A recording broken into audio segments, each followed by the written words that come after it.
Short of going back in time, the best way most of us have to get a feel for what battle was like back in the day is by watching TV and movies. Unfortunately, both of these have bred a number of misconceptions about what went on in ancient warfare. Number 10. Spartans were great warriors. The sword and sandal genre of film that brought popularity to many a Greek epic is in part responsible for the modern belief that Spartans were exceptional warriors on the battlefield, and no film has done more to cement this belief than 300. In real life, while the Spartans were no doubt capable on the battlefield, they certainly did not have a reputation among the rest of the Greek states as being formidable or even noteworthy for their battle prowess. In fact, in one story from a Byzantine lexicon, some people from Aegae went to the oracle at Delphi to ask who were the best of all Greeks. The oracle served them a pretty wicked burn by suggesting that they were arguably the worst of all Greeks, but in listing who were the best, the only nod that the Spartans got was for the quality of their women.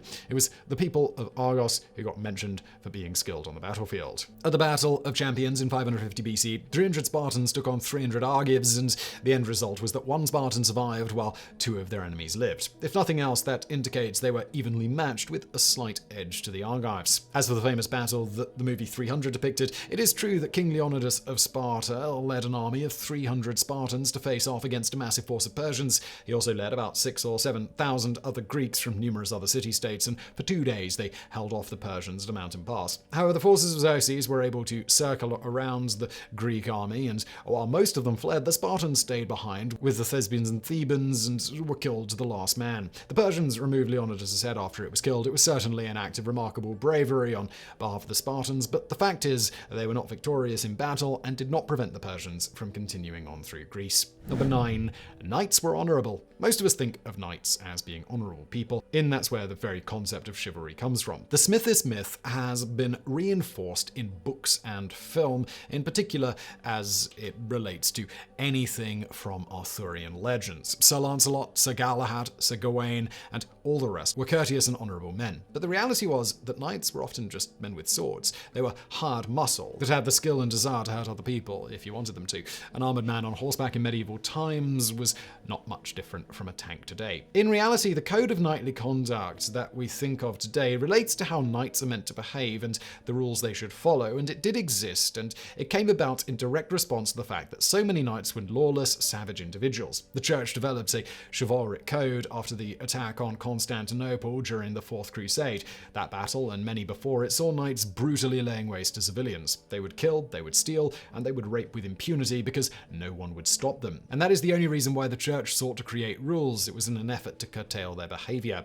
Number 8. Medieval armor was incredibly heavy. It's been a long-standing belief for some time that a nice knight in a full suit of armor would be extremely weighed down and clunky. There's a scene in Laurence Olivier's version of Henry V in which a crane is used to lift a knight in a full armor onto his horse. This gave rise to a modern belief that knights were so bogged down by the weight of their armor that they could barely move and had to be hoisted onto their horses in order to become mobile again.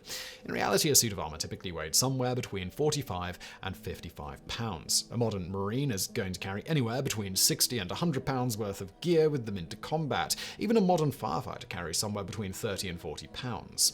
Number 7. Boiling oil was a common castle defense. Castles were highly fortified and nearly impenetrable when it came to ancient warfare. It was a giant box made of stone, after all. Still, they needed to be defended, and what better way to eliminate a small mass of enemies attempting to storm the gates than by dumping a cauldron of boiling oil on them from above. It seems entirely plausible when you say it like that, and odds are you've seen it once or twice in film as well. However, it may not have actually gone down like that in real life. Oil is no cheap substance, and it was much harder to come by back in the day. Modern technology has made the process of refining oil much easier, but in ancient times, getting enough oil together to fill a cauldron and then boiling it was going to take quite a bit of time and money. There is little evidence to suggest that this was common practice in defending castles. More likely, it was boiling a pot of water and dumping that over the side on some enemies. Failing that, hot sand was also something that could be dumped onto enemies, as finding extremely hot sand filtering through your armor was likely to burn skin pretty badly.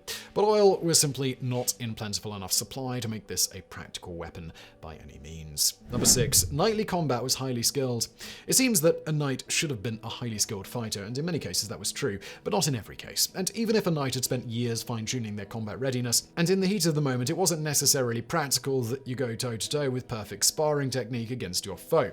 In many cases, the combat between knights was less about finesse in battle and more about who could thump the other guy over the head the hardest. Given that both of these people could have been heavily armored, your skill with swordplay wasn't always of the utmost importance. In fact, military historian Robin Neallands was quoted as saying that knightly warfare is involving no great skill, being simply a matter of bludgeoning one's opponent to the ground. Number 5. Knights were always killed in battle when they lost. War is generally a brutal affair, and there's not a lot of mercy to be seen on the battlefield. That kind of defeats the purpose of war in the first place. However, it is also not unheard of for there to be times when killing is not the be-all and end-all of war. When knights met on the battlefield in war, it was not always a kill-or-be-killed situation simply because of financial reasons. A knight that survived battle is worth more than one that did not. Not only could you loot the gear from a knight you defeated in battle, you could also ransom them to whatever lord they may have served. At the Battle of Reall in the year 1119, 3 knights lost their lives and 140 others were taken prisoner. This would certainly be in part because knights who consider themselves Christian didn't want to spill blood on other knights, but also because they were worth so much more alive. Number 4. All battles started with charges. The charge is a staple of battle that most of us have seen time and time again in movies. 2 enemy forces on opposite sides of the field of battle, and at just the right moment both sides rush together like absolute madmen. Now, it's not to say that the charge is a maneuver that has never been done. It certainly has, and cavalry charges have a long history in warfare. But if you're looking to actually win battles, an intelligent general is absolutely not letting his soldiers run roughshod over the enemy with no order whatsoever. Part of the reason the Roman armies were so successful in battle is because they'd made good use of the phalanx. That is an ordered unit of soldiers working together in formation. Breaking formation is what ended up losing battles. When soldiers stay in formation, they are in a far better position to defend against the enemy. The problem with formation battle maneuvers is that they don't look particularly exciting on film.